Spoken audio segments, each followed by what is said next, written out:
नमस्कार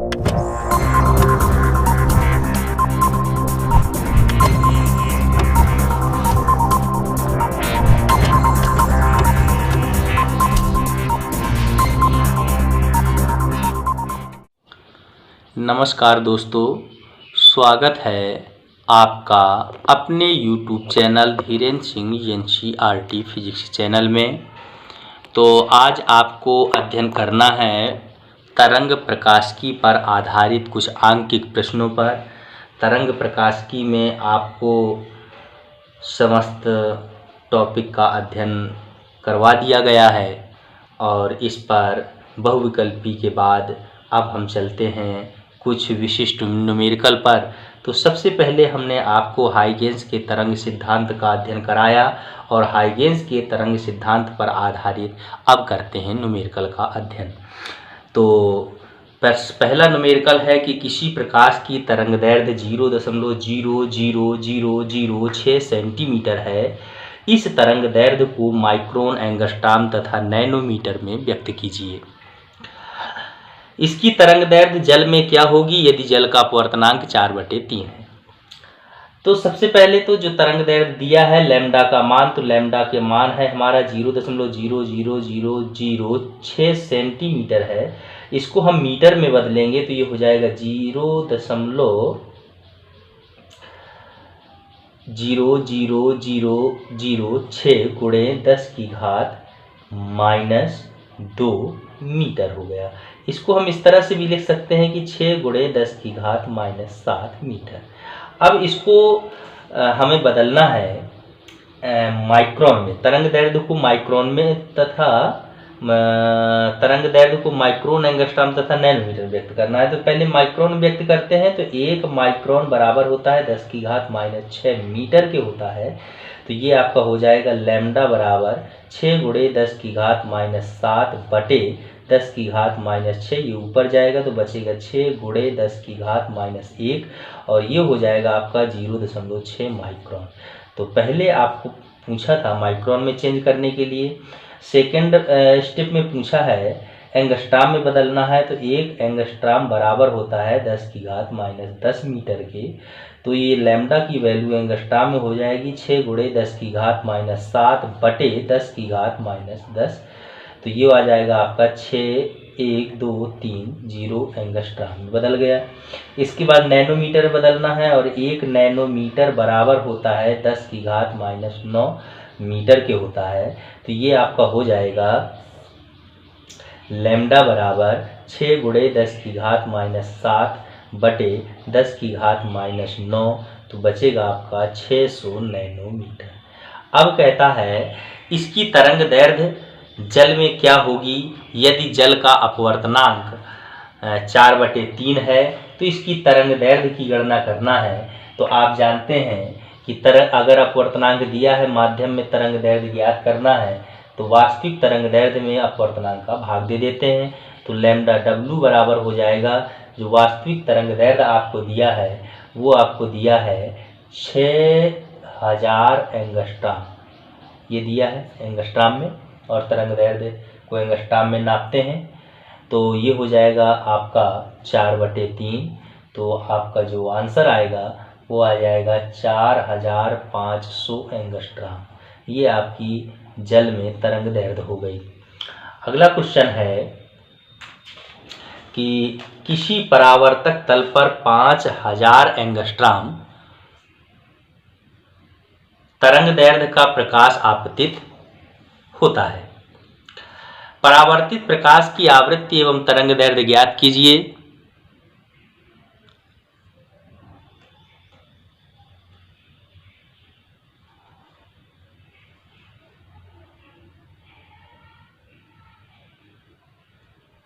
तो तरंगदैर्ध्य हमको परावर्तित प्रकाश की ज्ञात करना है।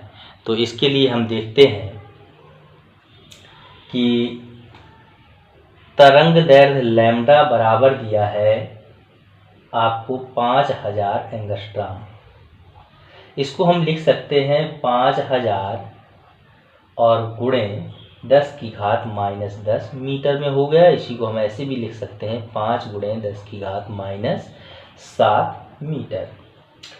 अब हमको आवृत्ति निकालना है, तो न्यू बराबर होता है c अपान लैम्डा, और c का मान आप जानते हैं कि 3 × 10⁸ मीटर प्रति सेकंड होता है। 5 × 10⁻⁻7 हो गया। तो ये आपका जो बचा, तो 5 से 3 में भाग देंगे तो 0.6 × 10⁻, ये ऊपर जाएगा तो प्लस में हो जाएगा, तो 15 हो गया। और यहाँ पर 0.6 है, जब इसको 6 करेंगे तो 10⁻14 हर्ट्ज हो जाएगा। ये आवृत्ति हो गई।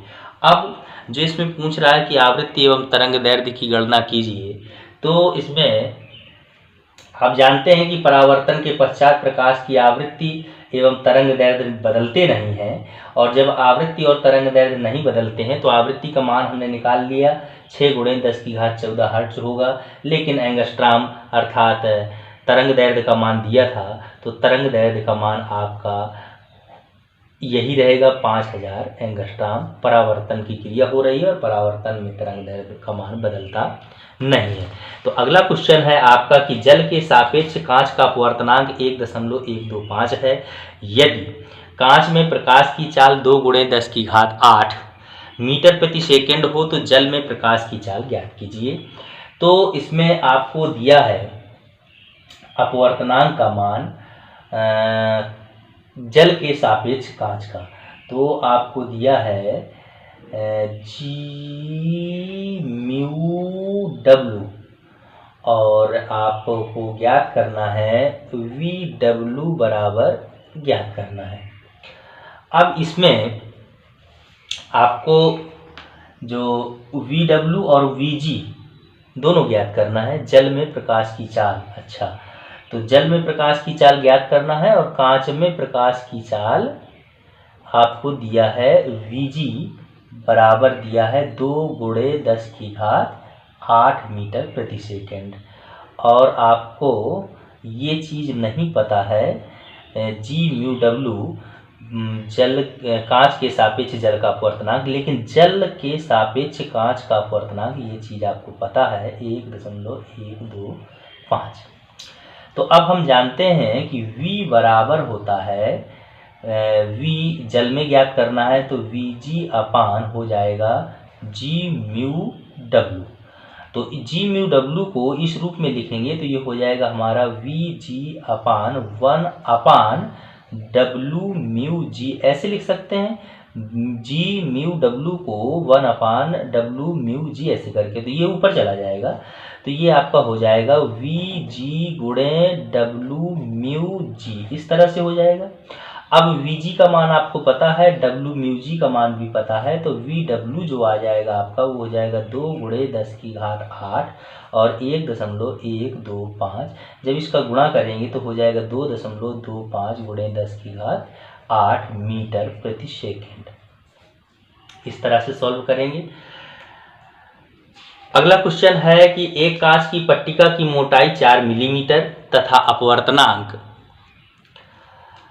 3 है। प्रकाश किरण कांच की प्लेट को पार करने में कितना समय लगेगा, समय ज्ञात करना है। तो समय ज्ञात करने के लिए सबसे पहले हम इसकी चाल ज्ञात करते हैं। तो कांच की पट्टिका की जो चाल है तो वो हो जाएगा आपका V बराबर C/μ। तो C का मान आप जानते हैं कि 3 × 10⁸ होता है, म्यू का मान 3 दिया है, तो ये आपका आ गया 10⁸ मीटर प्रति सेकंड। पट्टिका की जो मोटाई है वो दिया है D बराबर 4 मिलीमीटर, और मिलीमीटर को मीटर में बदलेंगे तो 4 × 10⁻³ मीटर हो जाएगा। पार करने में कितना समय लगेगा, तो T बराबर हो जाएगा D/V। तो D का मान 4 × 10⁻³ बटे 10⁸, तो ये हो जाएगा 4 × 10⁻11 सेकंड, ये समय आ जाएगा।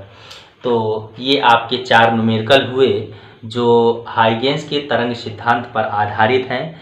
इन न्यूमेरिकल्स में आपको जो भी प्रॉब्लम्स हो तो अपनी प्रॉब्लम्स को कमेंट बॉक्स में लिखिए, क्योंकि आप जानते हैं कि जो भी समस्या नहीं होगी जब तक पूछेंगे नहीं तो समझ में नहीं आएगा।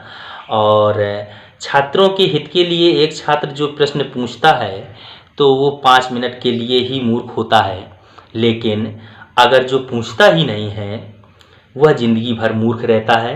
तो इसलिए आप क्वेश्चन पूछिए और इस अपनी समस्या को कमेंट बॉक्स में लिखिए, क्योंकि जानते हैं कि यूं ही नहीं मिलती राही को मंजिल, एक जुनून दिल में जगाना होता है। पूछा चिड़िया से कैसे बना आशियाना, बोली भरनी पड़ती है उड़ान बार बार, तिनका तिनका उठाना होता है। तो आप इस तरह से जानकारी प्राप्त करते रहिए।